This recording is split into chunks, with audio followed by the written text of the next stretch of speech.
అందరికీ నమస్కారం అండి. బీహార్ రాష్ట్రంలోని గయా క్షేత్రాన్ని పిండక్షేత్రము మరియు ముక్తి క్షేత్రం అని కూడా అంటారు. ఈ గయా క్షేత్రంలో పవిత్రమైన నది ఫాల్గుని నది. మరి ఇంతటి పవిత్రమైన నదికి శాపం ఎందుకు వచ్చింది, అసలు శాపానికి గల కారణం ఏంటి, ఎవరిచ్చారు, ఇలాంటి విషయాలు ఇప్పుడు తెలుసుకుందాము. ఇక్కడ కనిపిస్తున్నదంతా ఫాల్గుని నది. పూర్వము త్రేతాయుగంలో శ్రీరామచంద్రుల వారి తండ్రి దశరథ మహారాజు మరణం తర్వాత ఆయనకి పిండ ప్రదానాలు చేయించాలని చెప్పి శ్రీరామచంద్రుల వారు సీతమ్మ తల్లి ఇంకా లక్ష్మణులతో కలిసి ఈ గయాక్షేత్రానికి వస్తారు. ఇక్కడికి వచ్చిన తర్వాత రామలక్ష్మణులు ఇద్దరూ కలిసి పిండ ప్రదానాల కార్యక్రమాలకి కావలసిన వస్తువులు తీసుకురావడానికి వెళ్తారు. వెళ్ళిన వాళ్ళు తిరిగి రావడానికి సమయం పడుతుందని చెప్పి సీతాదేవి ఫాల్గుని నదిలో స్నానం చేసి నది ఒడ్డున గౌరీదేవిని చేసి పూజించాలనుకుంటుంది. అప్పుడు సీతమ్మ తల్లి ఫాల్గుని నదిలో స్నానం చేసి నది ఒడ్డుకొచ్చి కూర్చుని గౌరీదేవిని చేసుకోవటానికని చెప్పి ఇసుక ముద్దను చేతిలో పట్టుకుంటుంది. అప్పుడు దశరథ మహారాజు ఫాల్గుని నదిలో నుంచి చేయి బయటకు పెట్టి సీతమ్మ తల్లితో నాకు ఆకలిగా ఉంది, ఆహారం పెట్టు అని అడుగుతాడు. అప్పుడు సీతాదేవి దశరథ మహారాజుతో ఇలా అంటుంది, మీ పుత్రులు రామలక్ష్మణులు ఇరువురు కూడా మీ కార్యక్రమం కోసం వస్తువులు తీసుకురావటానికి వెళ్ళినారు. వాళ్ళు వచ్చిన తర్వాత మీ కార్యక్రమాలు పూర్తి చేసి మీకు ఆహారం పెడతారు, అంతవరకు మీరు వేచి ఉండండి అని చెప్తుంది.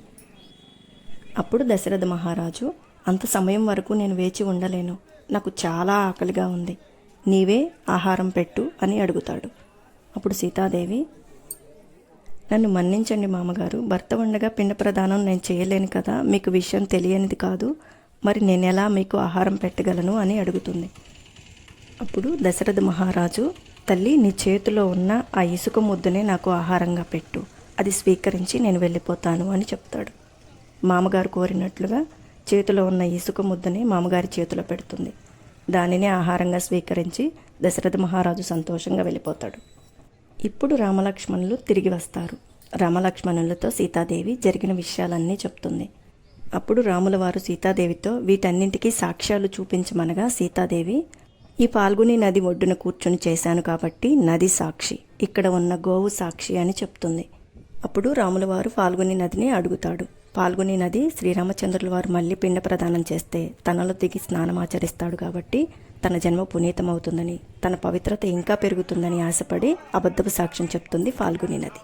అలాగే గోవును కూడా అడిగినప్పుడు శ్రీరామచంద్రుల వారు మళ్ళీ పిండ ప్రదానం చేస్తే తనకు తినడానికి గ్రాసం వస్తుందని ఆశపడి అబద్ధపు సాక్ష్యం చెప్తుంది. ఇలా నది, గోవు ఇద్దరూ అబద్ధపు సాక్ష్యం చెప్పటం వల్ల సీతాదేవి బాధపడుతూ ఉన్నప్పుడు ఆ పక్కనే ఉన్న ఒక వటవృక్షము రాముల వారితో సీతమ్మ తల్లి దశరథ మహారాజుకి పిండం పెట్టడం నేను చూశాను అని నిజం చెప్తుంది. అదే సమయంలో దశరథ మహారాజు గొంతు వినపడుతుంది. సీతాదేవి తనకు నిజంగానే ఆహారం పెట్టిందని, నీవు మరలా తిరిగి నాకు పిండ ప్రదానం చేయమని రాముల వారితో చెప్తాడు దశరథ మహారాజు. అప్పుడు శ్రీరామచంద్రుల వారు ఒక పక్షము అనగా 15 రోజులు పౌర్ణమి తర్వాత నుండి అమావాస్య వరకు అక్కడే గయాలో ఉండి 45 చోట్ల పిండ ప్రదానాలు చేస్తాడు. ఈ విధంగా దశరథ మహారాజుకి పిండ ప్రదానాల కార్యక్రమం పూర్తయిపోతుంది. ఈ విధంగా అబద్ధపు సాక్ష్యం చెప్పడం వల్ల ఫాల్గుని నదికి సీతాదేవి నీవు ఎప్పటికీ కళావిహీనంగా ఉండిపోతావు అని శాపాన్నిస్తుంది. అబద్ధపు సాక్ష్యం చెప్పిన గోవుకు కూడా నీ తల భాగానికి తప్ప మిగతా శరీర భాగాలన్నింటికీ పూజ అందుకుంటావు అని శాపాన్నిస్తుంది.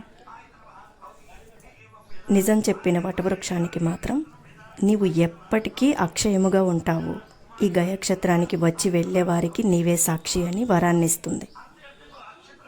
ఇదండి అసలు విషయం.